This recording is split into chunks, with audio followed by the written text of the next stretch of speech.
Another day, another story. China and Chinese currencies and cryptocurrencies.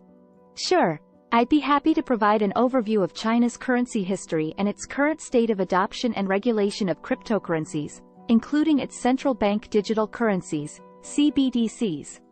China has a long history of using various forms of currency, including coins and paper money.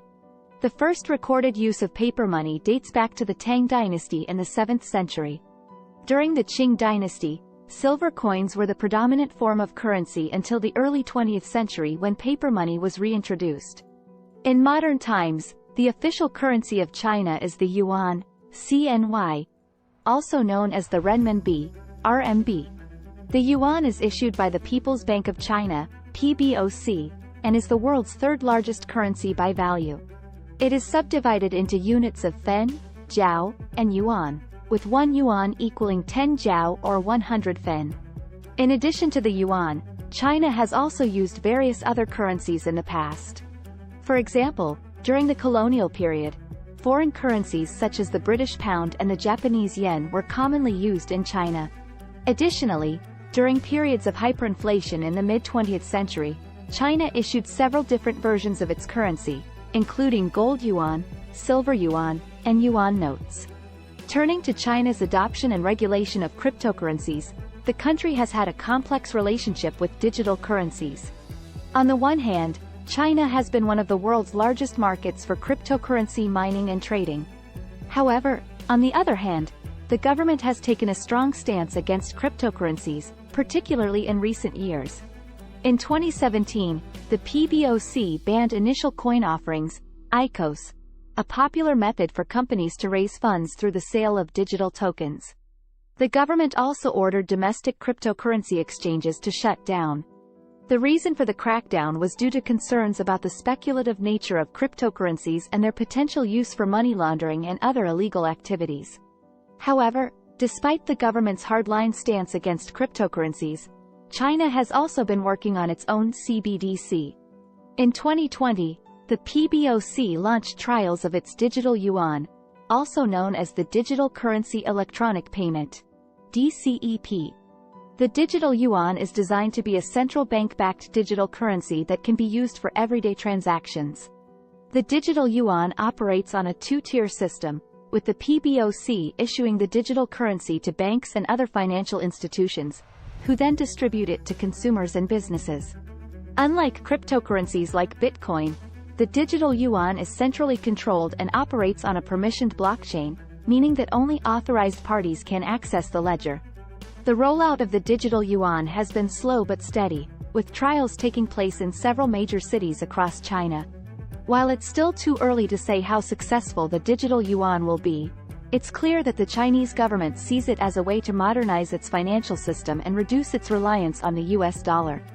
In terms of regulation, China has continued to crack down on cryptocurrency mining and trading, with several high-profile arrests and seizures in recent years. The government has also signaled that it will be closely monitoring the use of the digital yuan, particularly to prevent money laundering and other illegal activities. While China has taken a hardline stance against cryptocurrencies like Bitcoin, it has been exploring the use of blockchain technology for other purposes. One potential application is cross-border payments and remittances, which can be slow and costly using traditional banking methods. One cryptocurrency that has been mentioned in connection with cross-border payments is Ripple, XRP. Ripple is a real-time gross settlement system, currency exchange, and remittance network that allows for near-instantaneous transactions and low fees.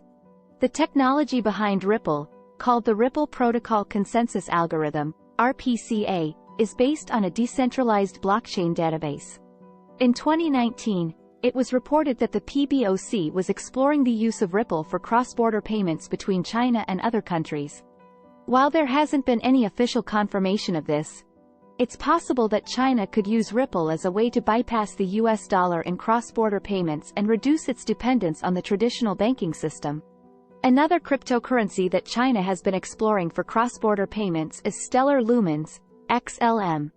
Stellar Lumens is a blockchain-based payment system that allows for near-instantaneous cross-border payments and is designed to be used by individuals and businesses in developing countries.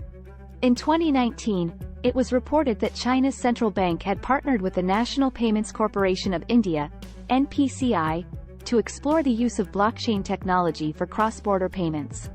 The partnership reportedly included a trial of cross-border payments between India and China using stellar lumens. While it's still too early to say how successful these trials will be, it's clear that China sees the potential of cryptocurrencies and blockchain technology for cross-border payments and remittances. By using cryptocurrencies like Ripple and stellar lumens, China could bypass the traditional banking system and reduce its dependence on the US dollar, which is currently the world's dominant currency for cross-border payments. China's adoption of cryptocurrencies and blockchain technology is still in its early stages, but the country is clearly exploring the potential of these technologies for cross-border payments and remittances. While the government has taken a hardline stance against cryptocurrencies like Bitcoin, it has been more open to exploring the use of blockchain for other purposes. The use of Ripple and stellar lumens for cross-border payments could be a way for China to bypass the traditional banking system and reduce its dependence on the US dollar, making US sanctions seem silly and outdated. One potential benefit of digital currencies is the ability to streamline financial transactions and reduce transaction costs. With traditional currencies, financial transactions often involve a complex web of intermediaries, each taking a cut of the transaction fee. Digital currencies, on the other hand, can potentially eliminate the need for intermediaries, allowing for faster, cheaper, and more secure financial transactions. In addition, digital currencies can potentially improve financial inclusion, especially in developing countries where access to traditional banking services is limited. With digital currencies, individuals and businesses can potentially transact with each other directly, without the need for a traditional bank account.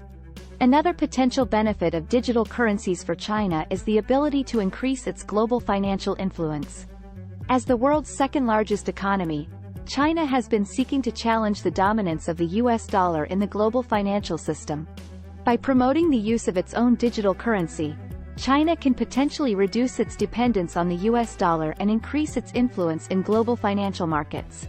CBDCs, in particular, can offer additional benefits beyond traditional digital currencies.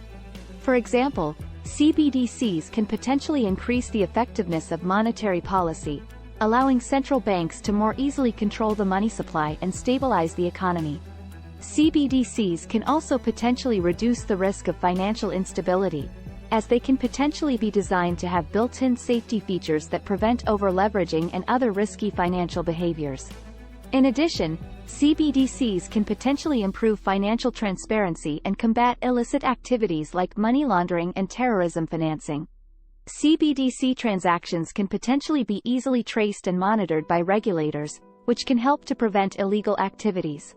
So you see, there are many potential benefits for China to convert to digital currencies and CBDCs. These benefits include improved financial transactions, increased financial inclusion, increased global financial influence, improved monetary policy, reduced risk of financial instability, and improved financial transparency. While there are still many challenges to overcome in the adoption of digital currencies and CBDCs, it's clear that China sees the potential of these technologies and is exploring their use.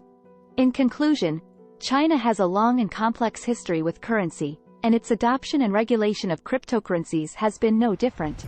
While the government has taken a hardline stance against cryptocurrencies, it has also been working on its own CBDC, the digital yuan. It remains to be seen how successful the digital yuan will be, but it's clear that China sees it as a way to modernize its financial system and reduce its reliance on the US dollar, and China may be holding the next global currency. Thanks for watching.